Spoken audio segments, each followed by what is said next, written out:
Hi friends, welcome to our channel learn easily by educational path. AP TET మ్యాథ్స్కి సంబంధించి geometry అంటే రేఖాగణితానికి సంబంధించిన classes అనేవి చెప్పుకున్నాం కదా ఫ్రెండ్స్. ఈరోజు మనం క్లాస్ 6 అనేది చెప్పుకుందాం. ఈ క్లాస్ 6లో మనం త్రిభుజాల సర్వసమానత్వం అంటే కాంగ్రెన్స్ ఆఫ్ ట్రయాంగిల్స్ వీటి గురించి చూద్దాం. ఓకే, వీడియో స్టార్ట్ చేస్తా ముందు వన్ స్మాల్ రిక్వెస్ట్. ఎవరైతే మన ఛానల్ని ఫస్ట్ టైం విజిట్ చేశారో వాళ్ళు వీడియో ఎండింగ్ వరకు చూడండి. మీకు నచ్చితేనే సబ్స్క్రైబ్ చేయండి, అలాగే మీ ఫ్రెండ్స్కి షేర్ చేయండి. మీకు డౌట్ ఉంటే కామెంట్ చేయండి. Okay, let's start. చూడండి, త్రిభుజాల సర్వ సమానత్వం మనకి పేరులోనే కనిపిస్తుంది. ఏంటి? త్రిభుజాల యొక్క సర్వ సమానత్వం. సమానత్వం అంటే సమానంగా ఉండడం. సర్వ సమానత్వం అన్ని విధాలుగా సమానంగా ఉండడం. మరి అది ఏ విధంగా? త్రిభుజాల ధర్మాలు చెప్పుకున్నప్పుడు మనం చెప్పుకున్నాం, త్రిభుజానికి 3 భుజాలు, 3 కోణాలు, 3 శీర్షాలు ఉంటాయని చెప్పేసి. ఇక్కడ మనం ఈ సర్వ సమానత్వం అనే దాని దగ్గర మనకి అవి యూజ్ అవుతాయి. ఓకేనా? త్రిభుజానికి ఏమేమి ఉంటాయి? 3 భుజాలు అంటే 3 సైడ్స్, 3 యాంగిల్స్ 3 కోణాలు, అలాగే 3 వెర్టిసెస్ అంటే 3 శీర్షాలు ఉంటాయి అనేసి. ఇప్పుడు చూద్దాం. ఇక్కడ చూడండి, ఒకే పరిమాణము ఆకారము కలిగిన వస్తువులను సర్వసమానాలు అంటారు. ఫర్ ఎగ్జాంపుల్, మీరు ఏవైనా 1 రూపీ కాయిన్స్ తీసుకున్నారనుకోండి, ఒకే విధంగా ఉన్నాయి తీసుకున్నారనుకోండి, అవి ఒకదాని మీద ఒకటి ఉంచితే ఎలా ఉంటుంది? అన్నీ ఒకేలాగా మనకు వస్తూ ఉంటాయి. ఇప్పుడు ఫర్ ఎగ్జాంపుల్ నేను మీకు చూపిస్తాను చూడండి. ఈ త్రిభుజాల సర్వసమానత్వం అనే టాపిక్ అనేది మనకి ఎక్కడుంది అంటే 7th క్లాస్లో ఉంది. ఇక్కడ ఇది చూడండి ఒకసారి. ఇక్కడ మనం కాయిన్స్ అన్నీ ఒకే దాని మీద ఒకటి పెడితే ఒకేలాగా అమరి ఉన్నాయి. ఇవి అంటే అన్నీ కూడా ఏకీభవించాయి. ఇలా ఎందుకున్నాయి ఏకీభవించాయి అని చెప్పుకున్నాం కదా. అంటే ఏంటి అంటే ఈ కాయిన్స్ అన్నీ కూడా ఒకే ఆకారంలో కలిగి ఉన్నాయి, అలాగే ఒకే పరిమాణం అంటే ఒకటే సైజు ఉంది, అలాగే ఒకటే షేప్ ఉంది. కాబట్టి మనకి ఏమున్నాయి, ఒకదాని మీద ఒకటి పెడితే సరిగ్గా సరిపోయాయి. ఏకీభవించడం అంటే ఒకదాని మీద ఒకటి పెట్టినప్పుడు సరిగ్గా సరిపోవాలి ఒకదానికి ఒకదానికి. ఓకేనా? మనం బ్యాంగిల్స్ తీసుకుంటాం, అప్పుడు మనం మన సైజ్ ఎలా తీసుకుంటాం? ఒక బ్యాంగిల్కి పెట్టి మనం తిప్పి చూసుకుంటాం మన సైజ్కి సరిపోతుందా లేదా అని చెప్పేసి. ఒక బ్యాంగిల్ మీద ఇంకొక బ్యాంగిల్ పెట్టి చూసుకుంటాం. అది అనమాట సర్వసమానం అంటే. అంటే ఆ విధంగా మనకి ఉన్నట్టయితే దాన్ని ఏమంటారు? సర్వసమానం అంటారు. అంటే ఒకే ఆకారము అంటే మనకి బ్యాంగిల్ తీసుకుంటే ఏ షేప్లో ఉంటుంది? సర్కిల్లో అంటే రౌండ్ షేప్లో ఉంటుంది కదా. అంటే ఒకే ఆకారం ఉంటుంది, ఒకే పరిమాణం, సైజు కూడా మనకి ఎలా ఉండాలి? ఒకేలా ఉండాలి. అలాంటి వాటిని మనం సర్వసమానాలు అని అంటారు. ఓకేనా? అర్థమైంది కదా సర్వసమానం అంటే ఏంటో. ఇప్పుడు మనం చూడండి, ఫస్ట్ మనం రేఖాఖండాలు సర్వసమానత్వం అంటే కాంగ్రెన్స్ ఆఫ్ లైన్ సెగ్మెంట్స్. అలాగే మనం రేఖాఖండం గురించి కూడా ఆల్రెడీ చెప్పుకున్నాం. జియోమెట్రీ క్లాసెస్ ఫస్ట్ క్లాస్లో ఉంటుంది, క్లాస్ 1లో. ఓకేనా? చూడండి, లైన్ సెగ్మెంట్ మనం డ్రా చేస్తాం. దానికి ఎన్ని చివరి బిందువులు ఉంటాయి? 2 చివరి బిందువులు కలిగి ఉంటుంది రేఖాఖండం అనేది మనం చెప్పుకున్నాం. ఓకేనా? ఇప్పుడు ఈ సర్వసమానత్వం దీనికి ఎలా అప్లై చేసుకుంటాం మనం అంటే, ఇక్కడ మనం తీసుకున్నాం అనుకోండి, ఈ రేఖాఖండానికి ఒకే ఒక కొలత ఉంటుంది. ఏంటది? పొడవు అనేది మాత్రమే ఉంటుంది. ఒకవేళ మనం ఒక రెక్టాంగిల్ తీసుకున్నారనుకోండి, దీనికి ఏముంటాయి? పొడవు, వెడల్పు అనే 2 కొలతలు ఉంటాయి. కానీ ఇక్కడ మనం రేఖాఖండాన్ని తీసుకుంటే పొడవు అనే ఒకే ఒక కొలతను కలిగి ఉంటుంది. మరి ఇది ఎలా సర్వసమానం అవుతుంది? సేమ్ అదే పొడవుతో ఇంకొక దాన్ని గీసామనుకోండి, దీన్ని ఒకదాని మీద ఒకటి పెడితే ఏంటి? ఒకదాని మీద ఒకటి పెడితే మనకి సరిగ్గా సరిపోవాలి. ఓకే, ఆ విధంగా ఉన్నట్టయితే మనం ఈ 2 రేఖాఖండాలే సర్వసమానమని చెప్పొచ్చు. అలాగే ఇక్కడ ఫర్ ఎగ్జాంపుల్ ఇది చూసారనుకోండి, సేమ్ సైజ్, ఇది ఎంత ఉందో ఇది కూడా అంతే ఉంటుంది. సో ఏబి ఏమవుతుంది? సిడికి సర్వసమానంగా ఉంది అని చెప్పొచ్చు. అలాగే ఇక్కడ 2 తీసుకున్నాం, పీక్యూ అలాగే ఆర్ఎస్ అని 2 రేఖాఖండాలను తీసుకున్నాం. ఇక్కడ మనం ఏం చెప్పుకున్నాం? ఒకే పరిమాణము, ఒకే ఆకారము కలిగి ఉండాలి. ఈ 2 కూడా మనకి ఒకే ఆకారంలో ఉన్నాయి. ఈ 2 కూడా ఏంటి? Line segments. ఒకే ఆకారము, ఒకటే షేప్ ఉంది రెండింటికి. కానీ ఇది కొంచెం పొడవుగా ఉంది, ఇది కొంచెం పొట్టిగా ఉంది. అంటే ఈ రెండింటిని ఒకదాని మీద ఒకటి పెడితే ఇక్కడ వరకు వచ్చి ఆగిపోతుంది. అంటే 2 ఒకదాని మీద ఒకటి పెట్టినప్పుడు ఏకీభవించాయా అంటే సరిగ్గా సరిపోయా? ఇది ఎంత ఉందో ఇది కూడా అంతే ఉండాలి. కానీ అలా లేదు. సో ఈ 2 ఏమవుతాయి? సర్వసమానాలు కాదు. ఓకేనా? సో ఇక్కడ మనం ఏం చెప్పొచ్చు? రేఖాఖండం అనేది పొడవు అనే ఒకే ఒక కొలతను కలిగి ఉంటుంది. అలాగే అందుచేత 2 రేఖాఖండాలు ఒకే పొడవును కలిగి ఉంటే ఆ 2 రేఖాఖండాలు మనం ఏమనొచ్చు? సర్వసమానాలు అని అనొచ్చు. ఇంకో విధంగా మనం ఎలా చెప్పొచ్చు, సర్వ సమాన రేఖాఖండముల పొడవులు సమానం అని చెప్పొచ్చు. ఓకేనా, ఇది ఒకటి. రెండు రేఖాఖండాలు ఒకే పొడవును కలిగి ఉంటే ఆ రెండు రేఖాఖండాలు సర్వసమానాలు. అలాగే సర్వసమాన రేఖాఖండాలు ఏమవుతాయి, వాటి యొక్క పొడవులు అనేవి సమానంగా ఉంటాయి. ఓకేనా. ఓకే, నెక్స్ట్ చూసారనుకోండి, అంటే ఇప్పుడు మనకి సర్వ సమానత్వం అంటే ఏంటో అర్థమైంది. ఒకటే ఆకారం ఉండాలి, అలాగే ఒకటే పరిమాణంలో ఉండాలి, అంటే ఒకటే సైజు ఉండాలి, అలాగే ఒకటే షేప్ ఉండాలి. అప్పుడు ఆ రెండు ఒకదాని మీద ఒకటి ఉంచినప్పుడు రెండు ఏకీభవించాలి అన్ని విధాలుగా. అప్పుడు మనం వాటిని ఏమంటాం, సర్వ సమానాలు అని పిలుస్తాం. ఇప్పుడు నెక్స్ట్ మనం త్రిభుజాల సర్వ సమానత్వంలోకి వచ్చేసామనుకోండి. అంటే ఏంటి, ఇంగ్లీష్లో కాంగ్రుయెన్సీ ఆఫ్ ట్రయాంగిల్స్. ఇది చూసారనుకోండి, ఇప్పుడు మీకు తెలిసిపోతుంది. సేమ్ యాజ్ ఇట్ ఈజ్ రేఖాఖండాలకు ఎలా అయితే చూసామో అదే విధంగా అనమాట. రెండు త్రిభుజాలను ఒకదానిపై మరొకటి ఉంచితే రెండు త్రిభుజాలు ఏకీభవించాలి. అప్పుడు ఆ రెండు త్రిభుజాలను ఏమంటాం, సర్వ సమానాలు. అంటే సేమ్ లైన్ సెగ్మెంట్స్ లానే మనం చెప్పుకుంటున్నాం. ఓకేనా. ఇప్పుడు ఫర్ ఎగ్జాంపుల్ ఇక్కడ తీసుకున్నారనుకోండి, ఏబీసీ అనే ఒక త్రిభుజం తీసుకున్నాం, అలాగే ఈఎఫ్జి అనే ఒక త్రిభుజాన్ని తీసుకున్నాం. ఇక్కడ ఈ ఏబి ఎంత అయితే పొడవు ఉందో ఈఎఫ్ కూడా సేమ్ అంతే లెంత్ ఉంటుంది. అలాగే బీసీ ఎంత ఉందో ఎఫ్జీ కూడా అంతే ఉంటుంది. ఏసీ ఎంత ఉందో ఈజీ కూడా అంతే ఉంటుంది. అప్పుడు అలా ఉన్నప్పుడు మాత్రమే ఏమవుతుంది, ఇది ఒకదాని మీద ఒకటి పెట్టినప్పుడు ఏకీభవిస్తాయి. అంటే సరిగ్గా ఇది ఎలా ఉన్నాయో ఈ సైడ్కి సరిగ్గా సరిపోతాయి అన్నమాట. సో అప్పుడు మేము ఏమని చదువుతాం, మనం అప్పుడు ఏమంటాము, వీటిని ట్రయాంగిల్ ఏబీసీ అనేది ట్రయాంగిల్ ఈఎఫ్సికి సర్వ సమానంగా ఉంది అని చెప్పొచ్చు. సర్వ సమానానికి గుర్తు చూడండి ఒకసారి, ఈజ్ ఈక్వల్ టు పెట్టి ఈ విధంగా పెడితే దీన్ని సర్వ సమానపు గుర్తు అంటారు. ఓకేనా. నెక్స్ట్ చూసారనుకోండి, రెండు త్రిభుజాలు సర్వ సమానము అయితే సదృశ భుజాలు సదృశ కోణాలు సమానంగా ఉంటాయి. మనం చెప్పుకున్నాం కదా, అంటే త్రిభుజంలో మనకి 3 భుజాలు ఉంటాయి, 3 కోణాలు ఉంటాయి, 3 శీర్షాలు ఉంటాయి అని చెప్పేసి. అందుకే నేను ఫస్ట్ మీకు అది గుర్తు చేస్తాను. సో రెండు త్రిభుజాలు సర్వసమానం అవ్వాలి అనుకో, సదృశ భుజాలు అంటే ఏంటి, కరెస్పాండింగ్ సైడ్స్ కరెస్పాండింగ్ యాంగిల్స్ సమానంగా ఉండాలి. అంటే ఏంటి, సదృశ భుజాలు. ఏబికి సదృశ భుజం ఏమవుతుంది, ఈఎఫ్ అవుతుంది. ఓకేనా. Corresponding side of AB is EF. Okay, అర్థమైంది కదా. Next corresponding side of AC is EG అవుతుంది. ఓకేనా. నెక్స్ట్ దీనికి బీసీకి సదృశ భుజం ఏమవుతుంది, ఎఫ్జి. ఇక్కడ ఇంకొక పాయింట్ కూడా గుర్తుపెట్టుకోవాలి, మరి ఏంటి, అక్షర క్రమాన్ని పాటించాలి అని చెప్పేసి. ఇక్కడ చూడండి, మనం ఏమంటున్నాను, ఏబీసీ అనే త్రిభుజం ఈఎఫ్జి అనే త్రిభుజానికి సర్వ సమానంగా ఉంది అనేసి.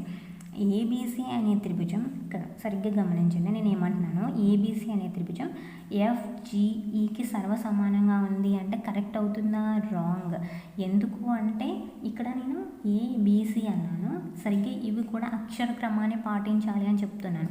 ఈఎఫ్జి అనే త్రిభుజం అంటే ఇది దీని మీద పెట్టినప్పుడు ఏబీ మీదకి ఈఎఫ్ రావాలి, బీసీ మీదకి ఎఫ్జి రావాలి, ఏసీ మీదకి ఈజీ రావాలి. అంతేగాని ఏబీసీ ఎఫ్జి అన్నాను, ట్రయాంగిల్ ఏబీసీ ట్రయాంగిల్ ఎఫ్జికి సర్వ సమానంగా ఉంది అన్నాను. అలాంటప్పుడు చూసారనుకోండి, ఫస్ట్ ఈ ప్లేస్కి ఎఫ్ వస్తుంది, నెక్స్ట్ ఈ ప్లేస్కి జీ వస్తుంది, ఈ ప్లేస్కి ఈ వస్తుంది. ఇక్కడ నేను చెప్పా ఏబీ ఎంత పొడవు ఉంటుందో ఈఎఫ్ అంత పొడవు ఉంటుంది అని చెప్పేసి. ఇక్కడ ఎఫ్జి ఎంత పొడవు ఉంటుందో ఏబీ మీద ఎఫ్జి పట్టుకొచ్చారనుకోండి, ఎలా ఉంటుంది, అది ఒకటే పొడవు కాదు. నేను ఇక్కడ చూడండి, ఇది ఒక పొడవు, ఇది 3 సెంటీమీటర్స్ అనుకున్నారనుకోండి, ఇది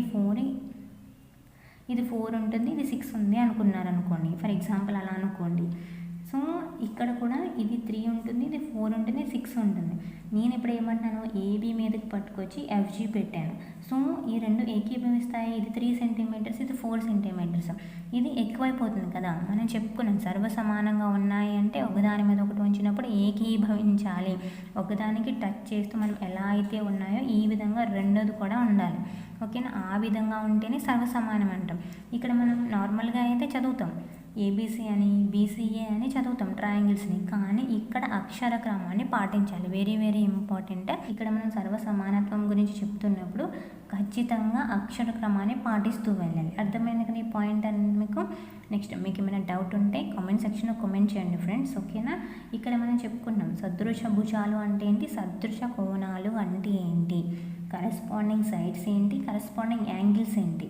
ఇక్కడ చూడండి, ఏబీకి ఏమవుతుంది, ఈఎఫ్ అనేది కరెస్పాండింగ్ సైడ్ సదృశ భుజం అవుతుంది, బీసీకి ఎఫ్జి అవుతుంది, ఏసీకి ఈజీ అవుతుంది. అలాగే యాంగిల్స్ చూసారనుకోండి, యాంగిల్ ఏకి యాంగిల్ ఈ అనేది సమానంగా ఉండాలి. అలాగే యాంగిల్ బికి యాంగిల్ ఎఫ్, యాంగిల్ సికి యాంగిల్ జీ అనేది సమానంగా ఉండాలి. ఇవి సదృశ భుజాలు, సదృశ కోణాలు అంటే. ఓకేనా, corresponding parts, corresponding sides, corresponding angles అంటే. నెక్స్ట్ చూసారనుకోండి, ఇక్కడ చూడండి మనం చెప్పుకున్నది, ఇక్కడ పాయింట్ రాసాను చూడండి. ట్రయాంగిల్ ఏబీసీను ట్రయాంగిల్ ఈఎఫ్జీపై, ఇక్కడ నేను అన్న ట్రయాంగిల్ ఎఫ్జీపై పెట్టారనుకోండి, అది ఏకీభవించాం కాబట్టి మనం అలా రాసుకోకూడదు. ట్రయాంగిల్ ఏబీసీని ట్రయాంగిల్ ఈఎఫ్జీపై ఉంచితే ఏ అనేది ఈకి, బి అనేది ఎఫ్కి, సి అనేది జీకి ఈ శీర్షాలు అనేవి ఏకీభవిస్తాయి. సర్వసమానము అయితే గనక ఈ విధంగా ఏకీభవించాలి, అక్షర క్రమాన్ని పాటించాలి, మనం ఇష్టం వచ్చినట్టు రాయకూడదు. ఓకేనా, గుర్తుపెట్టుకోండి, ఈ పాయింట్ వెరీ ఇంపార్టెంట్.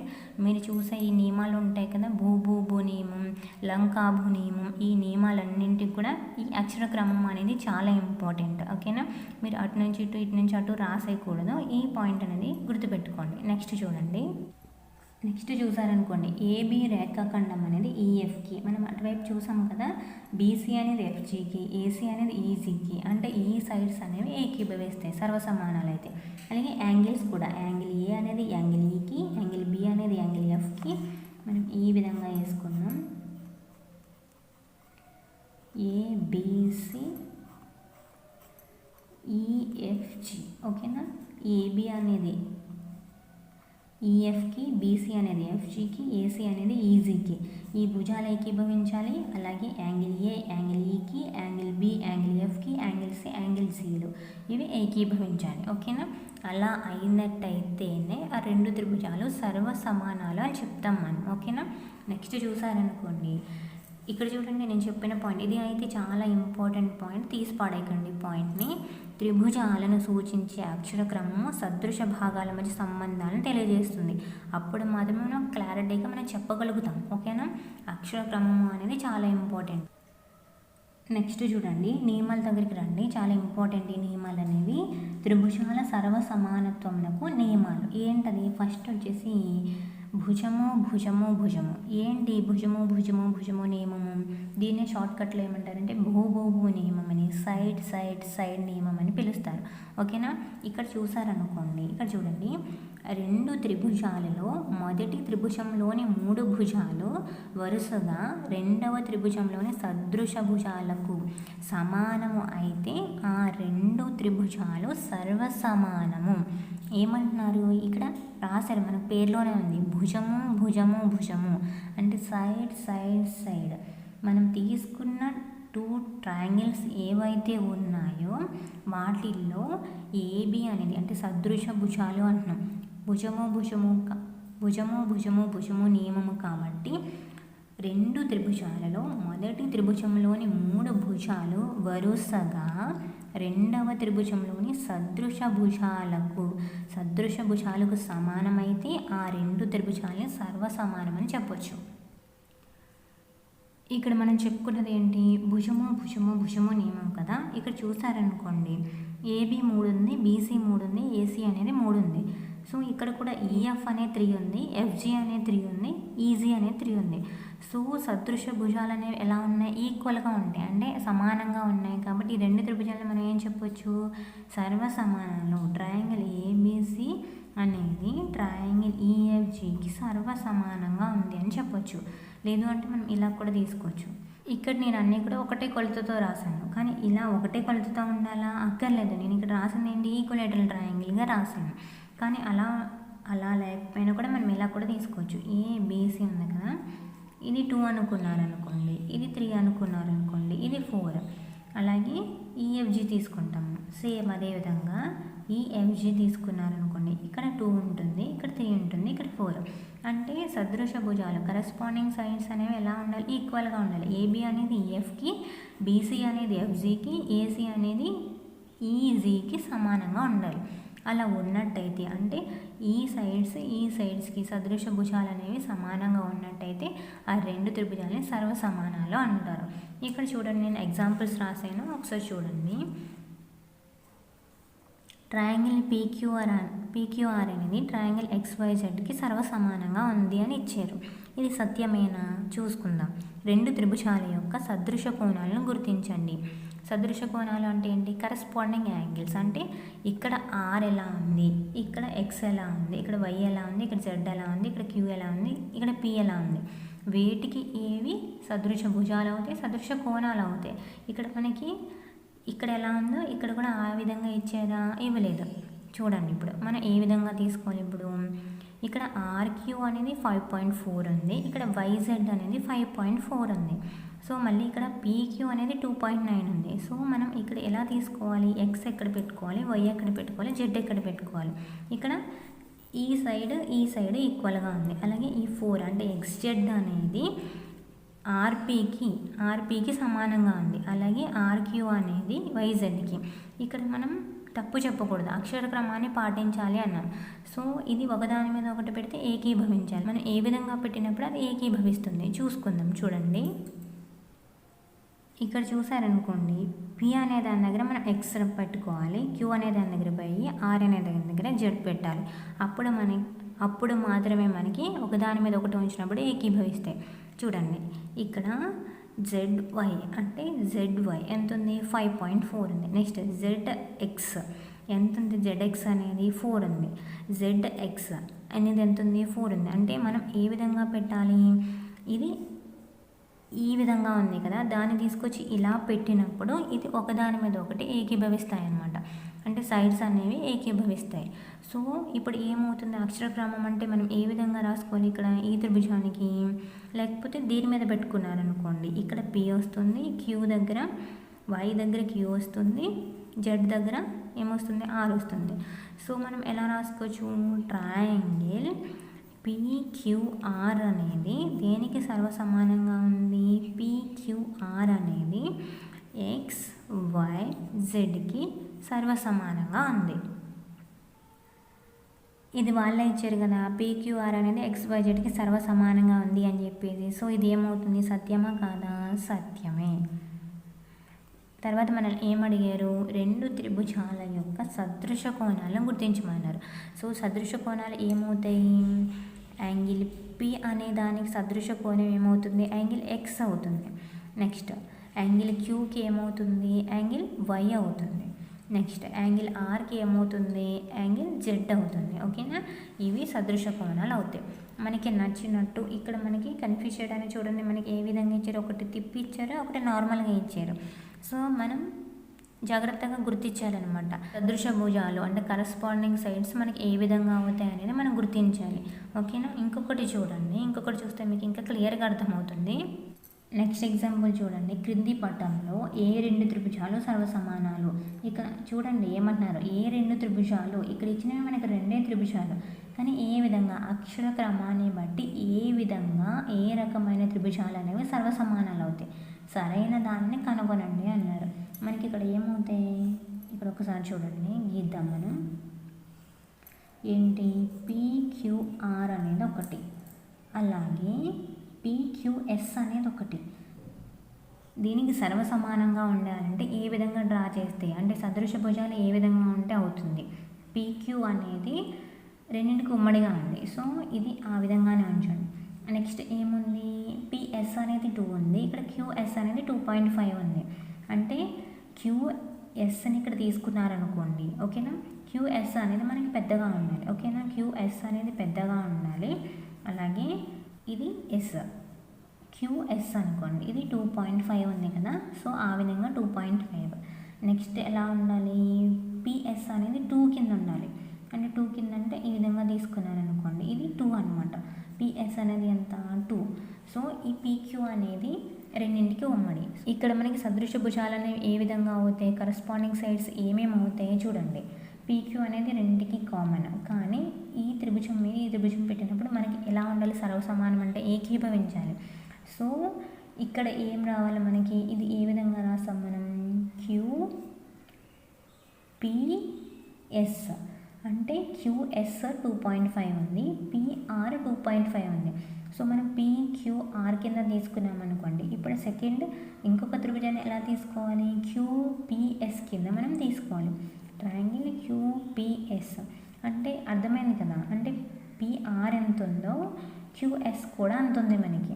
క్యూఎస్ 2.5 ఉంది, అలాగే ఆర్క్యూ ఎంత ఉందో ఎస్పీ అంత ఉంది, అలాగే పీక్యూ ఎంత ఉందో క్యూపీ అంత ఉంది. ఓకేనా, అంటే ఇక్కడ చూడండి మీకు ఏమి ఇచ్చారు, ట్రయాంగిల్ పీక్యూఆర్ ట్రయాంగిల్ పీక్యూఎస్కి సమానంగా ఉంది అని ఇచ్చారు. కానీ అలా అవుతుందా, మనం అలా తీసుకున్నాం అనుకోండి మనకి ఎలా వస్తుందంటే ఇక్కడ ఏమవుతుందంటే ఈ విధంగా వస్తుంది, ఇక్కడ ఎస్ వస్తుంది, ఇక్కడ క్యూ వస్తుంది కదా, సో ఇది 2 అయిపోతుంది. కానీ పిఆర్ ఎంత ఉందో ఇక్కడ పిఎస్ కూడా అంతే ఉండాలి మనం అలా తీసుకున్నప్పుడు. సో అలా ఉండట్లేదు కాబట్టి ఈ ఆప్షన్ అనేది ఏమవుతుంది, రాంగ్ అవుతుంది మనకి. అలా అయితే మనకి ఏకీభవించవు రెండు త్రిభుజాలు. ఇప్పుడు రెండోది తీసుకున్నారనుకోండి, ట్రయాంగిల్ పీక్యూఆర్ అని ట్రయాంగిల్ క్యూపిఎస్, ఇది సరిపోతుంది. నెక్స్ట్ రెండు కూడా మనకి ఏమవుతాయి, సరిపోవు. ఓకేనా, సదృశ భుజాలు సదృశ కోణాలు అనేవి మనం చాలా క్లియర్గా గుర్తించాల్సి ఉంటుంది. లేదు అంటే మనకి ఆప్షన్స్ అనేవి రాంగ్ పెట్టేసే అవకాశం ఎక్కువగా ఉంటుంది. ఇది ఈజీనే, కాకపోతే 1-2 సార్లు చూసుకోండి, అప్పుడు మనకి ఈజీగానే అర్థమవుతుంది. మనకి ఎలా ఈజీగా అనిపిస్తుంది మనం చూసుకుంటే 1-2 సార్లు చేసుకుంటూ ఉంటే ఈజీ అవుతుంది. ఓకేనా, ఇది ఏంటి, భుజము భుజము భుజము అనే నియమం ప్రకారం మనం ఈ 2 ఎగ్జాంపుల్స్ అనేవి చూసాం. ఓకేనా, నెక్స్ట్ వీడియోలో మనం మిగతా నియమాల గురించి నేర్చుకుందాం. ఓకేనా, మీకు అర్థమైంది కదా, ఏమైనా అర్థం కానిది ఏదైనా ఉంటే కామెంట్ సెక్షన్లో కామెంట్ చేయండి, ఇంకా క్లియర్గా చెప్పేదానికి ట్రై చేస్తాను. అలాగే వీటికి సంబంధించిన పీడిఎఫ్ అనేది డిస్క్రిప్షన్లో అవైలబుల్గా ఉంటుంది, చూసుకోండి ఒకసారి. ఓకే, అలాగే తప్పకుండా మీ ఫ్రెండ్స్కి షేర్ చేయండి, అలాగే చిన్న లైక్ చేయండి. Thanks for watching.